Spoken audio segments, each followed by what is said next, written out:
ಎಲ್ಲರಿಗೂ ಶ್ರೀ ಸತ್ಯದರ್ಶನ ವಾಹಿನಿಗೆ ಸ್ವಾಗತ.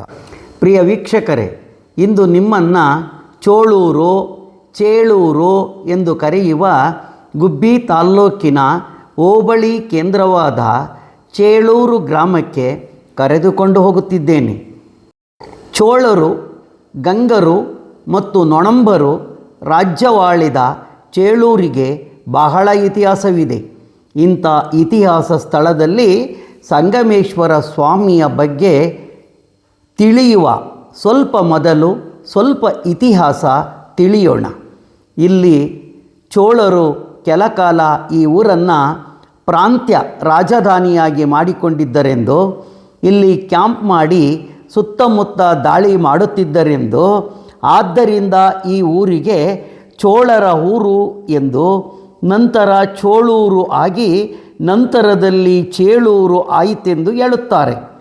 ಮತ್ತೊಂದು ಹೇಳಿಕೆಯಂತೆ ಇಲ್ಲಿ ಬಹಳ ಚೇಳುಗಳು ಅಪಾರವಾಗಿದ್ದವೆಂದು ಅದಕ್ಕೆ ಚೇಳೂರು ಎಂದು ಕರೆಯುತ್ತಾರೆ ಎಂದು ಕೆಲವರು ತಿಳಿಸುತ್ತಾರೆ. ಇನ್ನು ಸಂಗಮೇಶ್ವರನ ಬಗ್ಗೆ ತಿಳಿಯುವುದಾದರೆ, ಶಿವ ಮತ್ತು ಶಕ್ತಿಯ ಸಂಗಮವಾಗಿ ಸಂಗಮೇಶ್ವರ ಲಿಂಗವಾಗಿ ನೆಲೆ ನಿಂತಿದ್ದಾನೆ. ಸಂಗಮೇಶ್ವರ ಲಿಂಗವನ್ನು ಯಾರೂ ನಿರ್ಮಿಸಿದ್ದಲ್ಲವೆಂದು, ಪರಮೇಶ್ವರನು ಶಕ್ತಿ ಮತ್ತು ಶಿವನ ಶಕ್ತಿ ಸಂಗಮವಾದ ಈ ಸಂಗಮೇಶ್ವರ ಲಿಂಗವನ್ನು ಚೇಳೂರಿಗೆ ಸಮೀಪವಿದ್ದ ಸಂಗನಹಳ್ಳಿಯ ಕೆರೆಯ ನೀರಿನಲ್ಲಿ ಇಟ್ಟಿದ್ದನೆಂದು, ಈ ಊರಿನ ಜನರು ಕೈಗೆ ಈ ಲಿಂಗವು ಸಿಕ್ಕಿತೆಂದು ವಿಷಯ ತಿಳಿದ ಈ ಪ್ರಾಂತ್ಯದ ರಾಜನು ಜನರಿಂದ ಈ ಲಿಂಗವು ನಮಗೆ ಸೇರಿದ್ದೆಂದು ಬಹಳ ವೈಭವದಿಂದ ಚೇಳೂರಿಗೆ ತೆಗೆದುಕೊಂಡು ಹೋಗಿ ಪ್ರತಿಷ್ಠಾಪಿಸಿ ಪೂಜಿಸಿದನೆಂದು ಇತಿಹಾಸವು ಹೇಳುತ್ತದೆ. ಈ ಸಂಗಮೇಶ್ವರನಿಗೆ 3000 ವರ್ಷಗಳ ಇತಿಹಾಸವಿದ್ದು, ಈ ಲಿಂಗವು ತುಂಬ ಸುಂದರವಾಗಿದ್ದು ಶಕ್ತಿ ಸ್ವರೂಪವಾಗಿ ವಿಶಿಷ್ಟವಾಗಿರುತ್ತದೆ.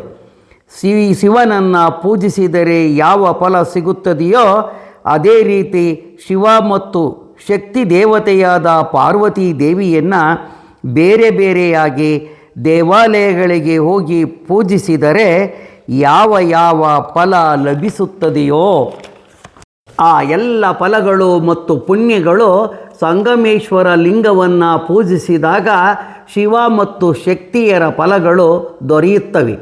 ಭೋಲೆನಾಥನಾದ ಶಿವ ಶಕ್ತಿಯರು ಭಕ್ತರ ಬೇಡಿಕೆಗಳನ್ನು ಸದಾಕಾಲವೂ ಈಡೇರಿಸುತ್ತಾರೆ ಎಂದು ತಿಳಿಸುತ್ತಾರೆ.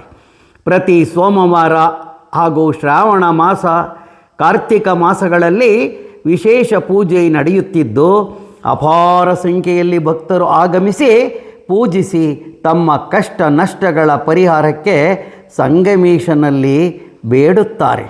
ಹಾಗೆಯೇ ಸಂಗಮೇಶನು ನಾವು ಹೇಳಿಕೊಂಡಂತೆ ಕೊಟ್ಟೇ ಕೊಡುತ್ತಾನೆ ಎಂಬ ನಂಬಿಕೆಯಿಂದ ಮಕ್ಕಳು, ಮದುವೆ, ಸೈಟು, ಮನೆ, ಸಂಸಾರ ತೊಂದರೆ ಇತ್ಯಾದಿಗಳ ಬಗ್ಗೆ ಬೇಡುತ್ತಾರೆ ಮತ್ತು ಸಂಗಮೇಶನು ಎಲ್ಲವನ್ನು ನಡೆಸಿಕೊಡುತ್ತಾನೆ ಎಂದು ನಂಬಿ ನಡೆದುಕೊಳ್ಳುತ್ತಾರೆ. ಅಲ್ಲದೆ ಯಾರ ಜಾತಕದಲ್ಲಿ ದೋಷಗಳಿದ್ದರೆ ಸಂಗಮೇಶ್ವರನಿಗೆ ನಡೆದುಕೊಂಡರೆ ದೋಷಗಳು ಪರಿಹಾರವಾಗುತ್ತವೆ ಎಂದು ತಿಳಿದು ಅದೇ ರೀತಿ ಮಾಡುತ್ತಾರೆ. ಜಾತಕದಲ್ಲಿ ಚಂದ್ರ ದೋಷಕಾರಕನಾಗಿದ್ದರೆ 5 ಸೋಮವಾರಗಳಲ್ಲಿ ಶ್ರೀ ಸಂಗಮೇಶ್ವರ ಸ್ವಾಮಿಗೆ ರುದ್ರಾಭಿಷೇಕ ಮಾಡಿಸಿ ಅಕ್ಕಿ ದಾನ, ಅನ್ನದಾನ ಮಾಡಿದರೆ ಚಂದ್ರದೋಷವು ಪರಿಹಾರವಾಗುತ್ತದೆ. ಮನಕಾರಕ ಚಂದ್ರನು ನೆಮ್ಮದಿಯನ್ನು ನೀಡುತ್ತಾನೆ ಎಂದು ತಿಳಿಯಲಾಗಿದೆ.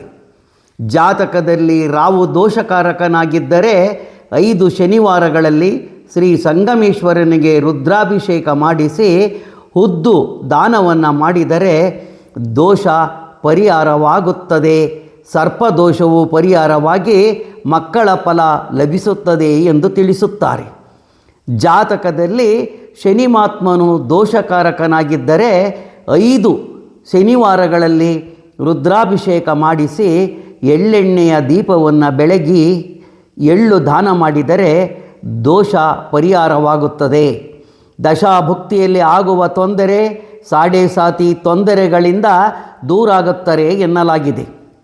ಜಾತಕದಲ್ಲಿ ಶುಕ್ರ ದೋಷಕಾರಕನಾಗಿದ್ದರೆ 5 ಶುಕ್ರವಾರಗಳಲ್ಲಿ ಸಂಗಮೇಶನಿಗೆ ರುದ್ರಾಭಿಷೇಕ ಮಾಡಿಸಿ ಅವರೇ ದಾನ ಮಾಡಿದರೆ ದೋಷ ಪರಿಹಾರವಾಗುತ್ತದೆ, ಮದುವೆ ಮತ್ತು ಸಂಸಾರ ಸುಖ ದೊರೆಯುತ್ತದೆ ಎನ್ನಲಾಗಿದೆ.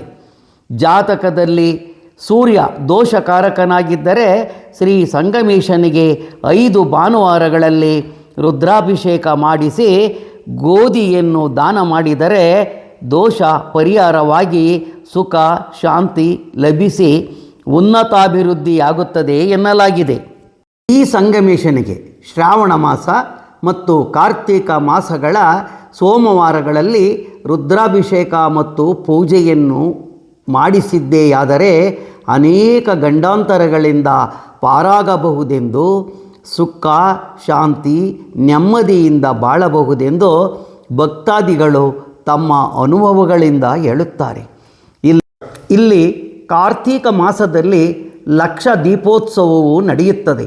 ಈ ಲಕ್ಷ ದೀಪೋತ್ಸವಕ್ಕೆ ರಾಜ್ಯದೆಲ್ಲೆಡೆಯಿಂದ ಲಕ್ಷೋಪಲಕ್ಷ ಭಕ್ತಾದಿಗಳು ಆಗಮಿಸಿ ಸ್ವಾಮಿಯ ದರ್ಶನ ಪಡೆದು ಧನ್ಯರಾಗುತ್ತಾರೆ. ಇಲ್ಲಿಗೆ ಇಂದಿನ ಸಂಚಿಕೆಯನ್ನು ಮುಗಿಸುತ್ತಿದ್ದೇನೆ. ವಂದನೆಗಳು.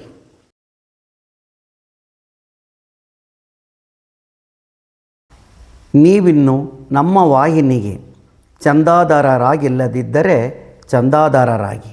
ಧನ್ಯವಾದಗಳು.